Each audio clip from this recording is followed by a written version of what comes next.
Nós vamos dar continuidade à leitura do livro Pecados Intocáveis de Jerry Bridges e iniciaremos agora o capítulo 7. O título é Impiedade. Quando falo sobre áreas específicas de pecados aceitáveis, um comentário que ouço com frequência é que o orgulho é a raiz de todos eles. Embora concorde que o orgulho tenha um papel importante no desenvolvimento e na manifestação dos pecados sutis, creio que há outro pecado ainda mais básico, mais amplo e mais provável de ser a causa dos outros pecados. Refiro-me ao pecado da impiedade, do qual todos nós somos, de certa forma, culpados. A afirmação surpreendeu ou ofendeu você?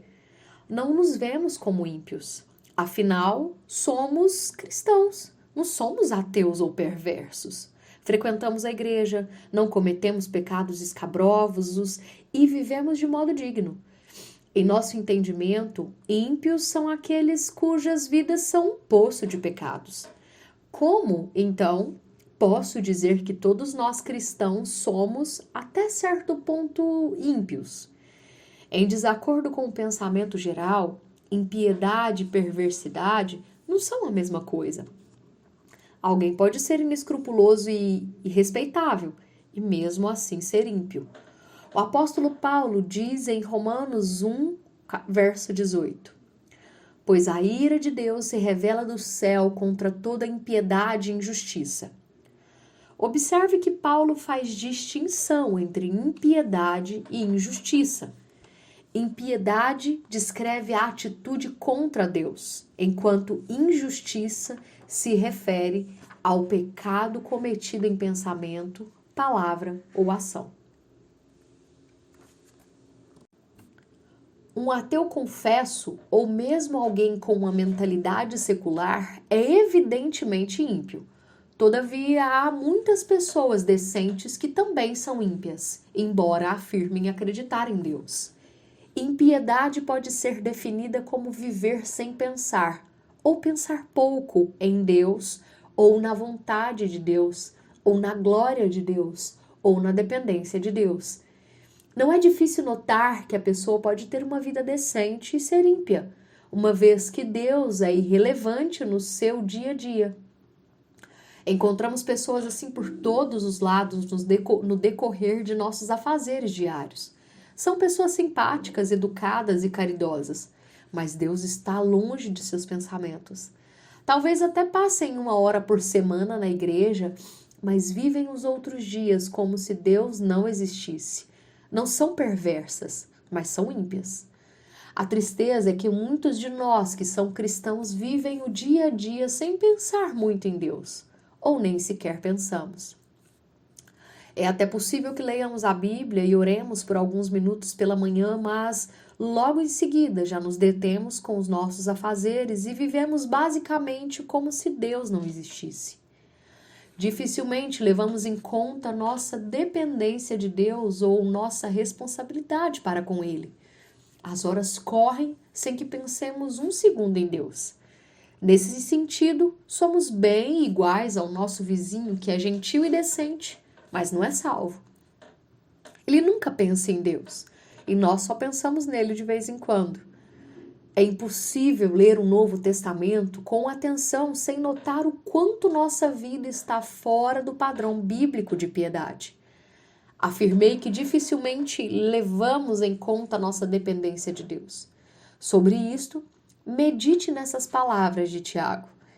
Agora, prestai atenção vós que dizeis: hoje ou amanhã iremos a tal cidade, lá passaremos 1 ano, negociaremos e teremos lucro. No entanto, não sabeis o que acontecerá no dia de amanhã. O que é a vossa vida? Sois como uma névoa que aparece por pouco tempo e logo se dissipa. Em vez disso, devias dizer: se o Senhor quiser, viveremos e faremos isto ou aquilo. Capítulo 4, verso 13 ao 15. Tiago não condena essas pessoas porque fazem planos ou traçam negócios lucrativos. Condena o fato de as pessoas não reconhecerem que depende de Deus para a realização de seus planos. vivemos planejando uma coisa ou outra. Na verdade, não conseguiríamos viver nem fazer as coisas mais simples da vida sem algum planejamento. Apesar disso, quase sempre agimos como as pessoas às quais Tiago se dirigiu. Nós também fazemos planos sem reconhecer que dependemos totalmente de Deus para torná-los realidade. Esse é um modo de a impiedade se expressar. Da mesma forma, raramente pensamos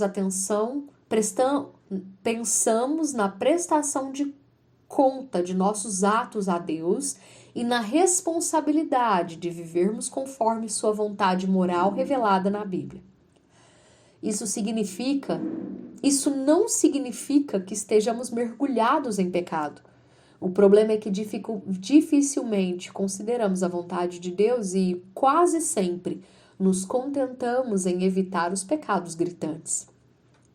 Paulo, contudo, escreveu aos cristãos de Colossos: portanto, desde o dia em que soubemos disso, nós também não cessamos de orar por vós e de pedir que sejais cheios do pleno conhecimento da sua vontade, em toda sabedoria e entendimento espiritual. Assim, oramos para que possais viver de maneira digna do Senhor, agradando-lhe em tudo, frutificando em toda boa obra e crescendo no conhecimento de Deus. Colossenses 1, verso 9 e 10. Observe como a oração se concentra em Deus.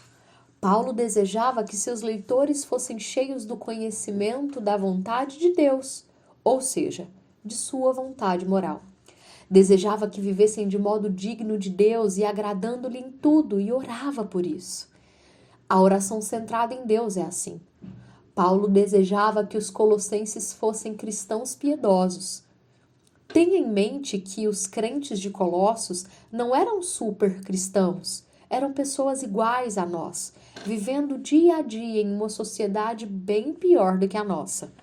Mesmo assim, Paulo esperava que vivessem vidas santas e orava para que isso acontecesse. Será que oramos por nós mesmos, por familiares e amigos da mesma forma que Paulo orava pelos colossenses? Nossas orações mostram preocupação com a vontade e a glória de Deus e desejo de viver de modo que o agrade? Ou são mais parecidas com uma lista de tarefas que apresentamos a Deus, pedindo-lhe que intervenha na saúde e na necessidade financeira de familiares e amigos? Não é condenável apresentar essas necessidades terrenas a Deus. Na verdade, esse é um modo de reconhecermos que dependemos dele diariamente. Mas se oramos apenas por coisas, estamos tratando Deus como um office boy divino e nada mais. Nossas orações estão focadas essencialmente no ser humano e não em Deus. E, de certa forma, somos ímpios nesse aspecto. Para Paulo, tudo na vida tem de ser feito na presença de Deus, com o objetivo de agradá-lo. Note, por exemplo, como ele instrui os escravos que eram membros da igreja de Colossos, provavelmente uma grande parte da congregação, a servirem aos seus senhores no temor de Deus. Escravos, obedecei em tudo a vossos senhores deste mundo, não servindo só quando observados, como quem quer agradar os homens, mas de coração íntegro, temendo o Senhor. E tudo quanto fizerdes, fazei de coração, como se fizesseis ao Senhor e não aos homens, sabendo que recebereis do Senhor a herança como recompensa. Servi a Cristo, o Senhor. Colossenses 3, 22 ao 24. Sua admoestação para que fizessem tudo de coração, como se fizesseis ao Senhor e não a homens, apresenta uma regra por meio da qual buscamos viver de maneira íntegra em nosso trabalho e profissão. Mas quantos cristãos tentam seguir essa regra no viver diário? Será que não realizamos nossas atividades da mesma forma que os nossos colegas não crentes e infiéis, que trabalham só em benefício próprio, de olho numa subida de cargo e no aumento de salário, sem jamais levar em conta o que agrada a Deus? Consideremos a igreja de Corinto que, como já observamos, era uma confusão. Paulo escreveu àqueles irmãos: portanto, seja comendo, seja bebendo, seja fazendo qualquer outra coisa, fazei tudo para a glória de Deus. 1 Coríntios 10, 31. Tudo inclui cada atividade do nosso dia. Não devemos só comer para a glória de Deus. Temos de dirigir o carro para a glória de Deus. Temos de fazer compras para a glória de Deus. E nossos relacionamentos têm de ser para a glória de Deus. Tudo o que fizermos tem de ser feito para a glória de Deus. Essa é a marca do cristão piedoso. E assim nós concluímos a parte 1 do capítulo sobre impiedade.